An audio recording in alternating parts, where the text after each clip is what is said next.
What are we going to talk about today on Spring Holler Farm? We're going to talk about stacking wood. Again? Yeah, again. But this time we're going to talk about different ways to stack wood. Obviously, this is not a very good way of stacking wood. It is up off the ground, and the smaller pieces are cut up, but there's still a lot of long pieces. They'll take years to dry. So that's not the best way to do it. We're going to talk about the three main ways to stack wood. Three ways that people stack wood most of the time. I'm sure somebody out there has some weird way that they do it. I'd like to hear about it. Put it in the comments. That'd be great to hear about. But in the meantime, just give us a thumbs up. Subscribe if you haven't. We're looking for those subscribers. We're shooting for 1,000 and we're getting really close. So, what are the three different kinds of wood stacks that we're going to talk about? And we're going to talk about what makes them good, what makes them bad, pros and cons, you might want to call it. And I think my personal choice is going to be obvious. So, first things first, this is what they call the classic stack right here. You just stack the wood up one on top of the other, leave some gaps, can't help but leave some gaps. Air flows through, it's out in the sun, gets dry in a relatively reasonable amount of time. These kinds of stacks, the pros, well, the air can flow through there really well. It's easy to do. It's very common.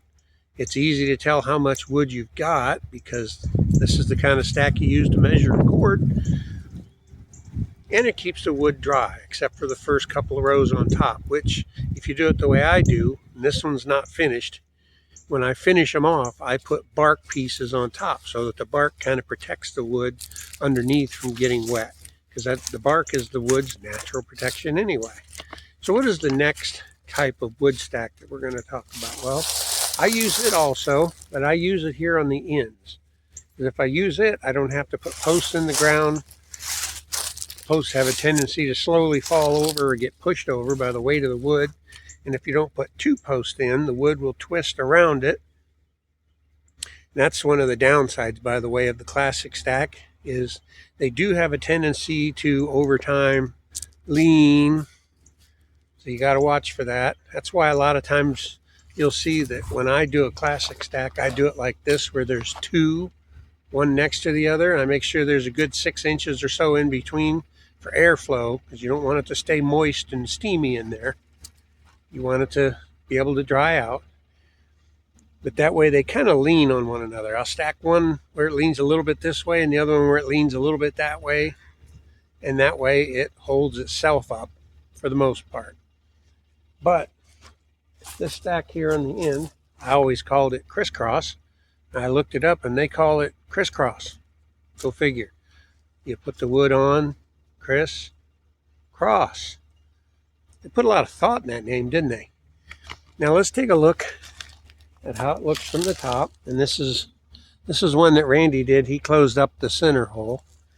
But usually when I do it, I try to leave it with the center hole. I mean, this one here is closed up a little bit, but you can see for the most part, there's a good airflow up through the center, and that lets the air flow through the wood.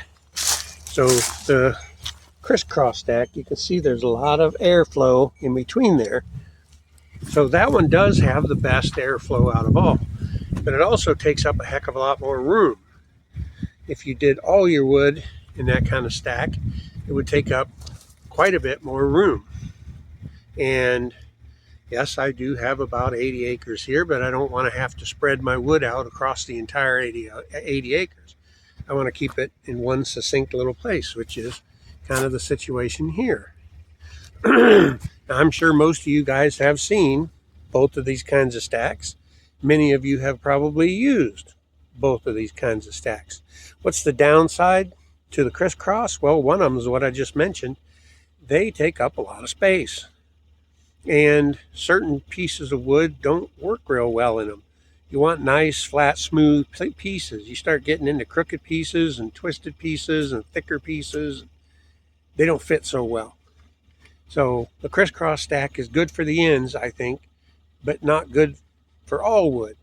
The classic stack You can put almost anything on it. You save your really crooked pieces, put them on top. Problem solved. Now, what's the third kind of stack that I could talk about? Well, the third kind of stack is called a Hols Housen, I think it is. It's a German stack. You might have seen it. It's round. It's 8 foot from one side to the other. And you stack the wood all the way around the outside edge, and you leave the center open. And then as you build the stack, you take them weird clunker pieces I was talking about and you throw them in the middle. Now, I did some research because I wanted to make this video now, not a year from now, first of all. Second of all, I didn't want to mess with building my own Hols house because it just doesn't look like something I want to do right now. Maybe I will in the future, and then I'll show it to you.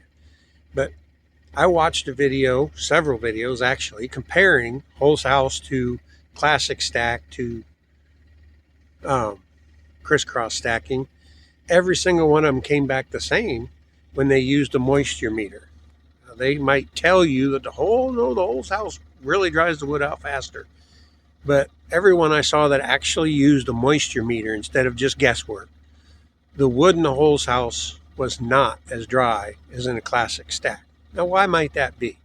Well, the people who claim the Hols house is better say it's like a chimney. It's got that hole up the middle. It draws air in the sides. It draws the air in from the outside, and then it goes up through the middle. But that doesn't make sense because the middle is going to be colder. And cold air sinks. It doesn't rise. So it'd be like a reverse chimney going down in the middle and out the sides maybe, if at all. Most of your airflow comes from wind, and the wind blows through the stack. And the reason I believe that the Hols house really doesn't dry as fast is simple. If the air blowing through the stack is what dries it, my stack over there, each one is only 16, 18, 20 inches wide from front to back. Even a double stack, I put the 6, 8 inches, I have that gap in between for airflow. But even without that gap, you're only 2 feet thick. A Hols house is 8 feet from one side to the other. How much airflow do you suppose cuts through an 8-foot stack of wood? I'm guessing not much. And the end result of the drying of the wood, and they compared same size pieces stacked at the same time, same type of wood, all that. It was 17 for the classic stack, 21, 22 for the Hols house. That's a pretty big margin for a year. As you can burn 17, you really shouldn't burn 22. Personally, I don't even like to burn 17. It's a little on the wet side. I prefer my wood to be below 15 if at all possible. So, the comparison between the three, for me, I'm going to keep doing it the way I do it.